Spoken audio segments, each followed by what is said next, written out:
Catherine McDowell-Baker here. I wanted to come on and just give you a quick word to the wise. If you will adhere to it, if you will listen to it, it's possible that it could be a word to the wise. Um, Basically, just to speak to people who are interested in becoming one flesh, people who are interested in becoming married. Maybe you're engaged or whatever. I wanted to say that sometimes we get a little confused. We get a little confused. We look at marriage from a inaccurate, for lack of a better word right now, perspective. Sometimes we go into marriage, or we have a thought of marriage that it's going to be 50-50. Well, hate to burst your bubble, but let me tell you this right now, no such thing. It's not 50-50. It's not 50-50. We want it to be 50-50. We want to feel like that the person, the spouse, is one spouse does as much as the other spouse, or even that we benefit equally. I had a conversation not too long ago um, with a couple who we were talking about the benefits of marriage, and there was a conversation about who benefits the most, whether the husband benefits the most or the wife benefits the most from the contributions of the husband or the contributions of the wife. And so it kind of brought me to this point where I wanted to come on, because when I speak to people and understand and get a realization that there is a misconception, I like to address that. I like to address that misconception simply because it could be that there are others who have that same perception, and it can be very misleading. So I wanted to come on and say that marriage is not 50-50. Marriage is 100-100. That's really what it is. It's both people giving 100%. But even more than that, we have to um, wrap our minds around the fact that when we join together in marriage, an entirely different entity has been created. There's no longer you and him or you and her. It is now you all together. It is one. And so there's no such thing, should not be a such view that what I do as the wife, the husband benefits more in the marriage than what he does, than I benefit from what he does in the marriage. You see what I'm saying? And that's a misconception. I've found it to be a misconception. Maybe it's not for you, but I found it to be a misconception because when we are one,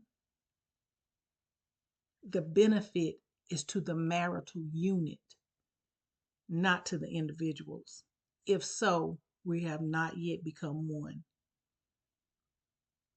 What do we do for the benefit of the marriage as a whole? It took some years to get here, but I'm here, and I don't want to leave anyone else behind. Please don't get into the mindset or get into the habit of keeping tabs, keeping tally on what you do and how much your spouse may benefit, and they do more than you or you do more than them. Don't waste your time with that.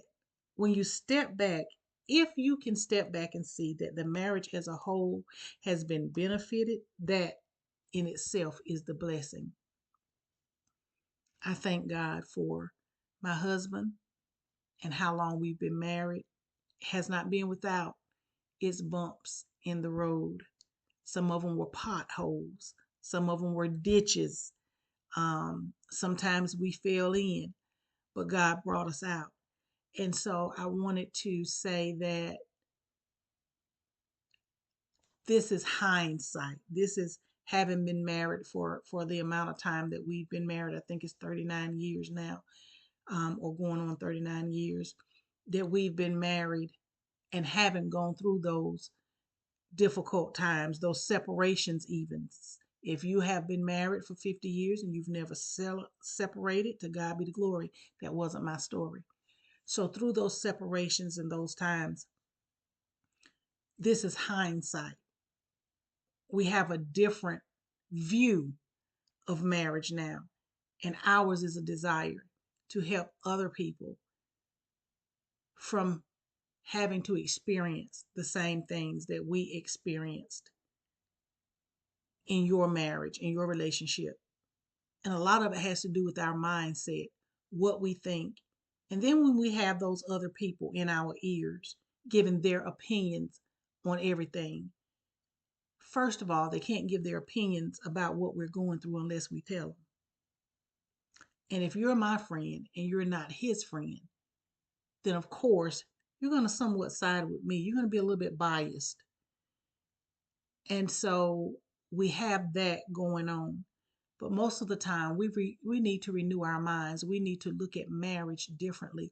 If you are currently engaged to someone, currently considering getting engaged, currently considering marriage, do yourself a favor and take a minute, step back,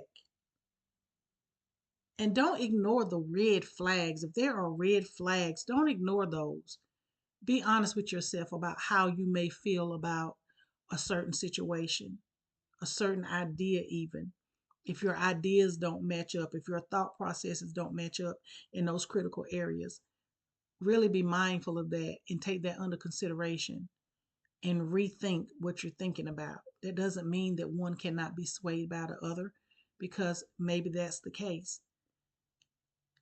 But either way is necessary to take another look. So if you are of the mindset that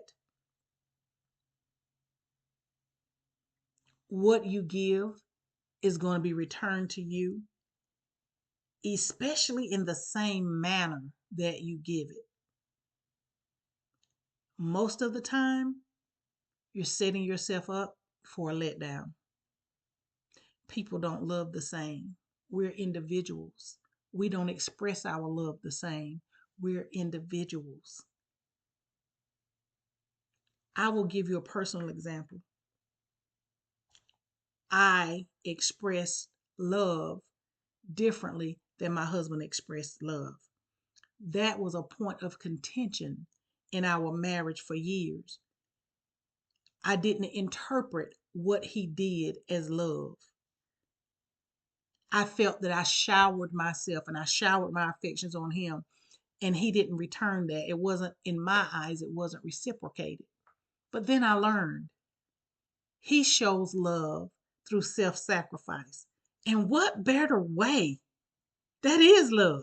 He shows love through self sacrifice, he shows love through giving. Um, his provision, the way he provides, all of that stuff is his love. There's a book, something about the five love languages or something like that. But that is the way that he shows love. And I had to grow to a point that I could receive love the way that he shows love. I had to stop trying to um, put him into my way of loving, my way of doing things, trying to force him to express love the same way that I did. It made him very uncomfortable, and rightfully so. It made him very uncomfortable. And what I saw was a person, first of all, he was a person who would try. If I told him I didn't like this, or I did like this, or I want you to do it this way, he would really try. But in hindsight, I realized I was really belittling him. I was really turning a blind eye to what he was doing in my efforts to get him to do it the way I wanted him to do it. And when I took another look, and when I had time to think about it and to reevaluate it, I thank God for a desire to always uplift my husband, always uphold him, and never want him to feel badly, or never want him to feel like he wasn't owning up. So when my eyes were open to that, I changed me. That was just one point. But there were so many points through these years, you guys, that I had to take him from under the microscope and put my own self in that place. And in so doing, I've learned it wasn't always what he didn't do. It was how I perceived what he did do, how I devalued what he did do because he didn't do it the way I would have done it. And I remember one time I was sitting and I was thinking about, well, if it was me, I would have done this and I would have done that and I would have done it this way. That's what I was thinking in my mind. And the thought came to me, and I really believe it was a Holy Spirit inspired thought that helped me to understand that if he did things the way that I thought I wanted him to, the way that I would do them, he would be a female.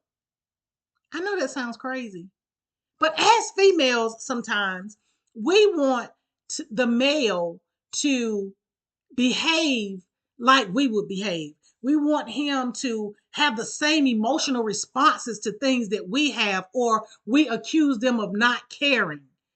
You know, we might argue and we just can't eat. He might argue and can eat everything in the house. Don't bother him, it may seem. You see what I'm saying? You see where I'm going with this? Our perception is not always perfect. Our perception is not always spot on. Our perception is not always accurate. And so I say to you that be mindful that when you marry, you are continuing to become one. It is an ongoing process. Be mindful not to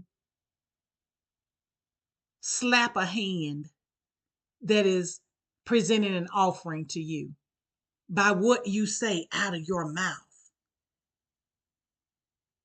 because it can have lasting effects. It really can. So let's not try to remake each other into who we want each other to be. Let's not keep a running tally on who we think does the most or who we think's benefit the most by what it is we do. I say to you that is time wasted. It's time wasted. When you can see that the marriage as a unit benefits, then we both benefit equally. We both benefit equally. When the marriage comes out on top, when all of my pouring results in a marriage that is fuller, that is richer, that is happier, why do I need to determine I did more than he did? I did more than she did. Really? Seriously? Let's not do that. So you guys know me. You know that as I'm inspired, I will come on and give you a word. I'm not going to promise you it's going to be every other day, but I promise you that as I am inspired and as I grow, I want to bring you with me.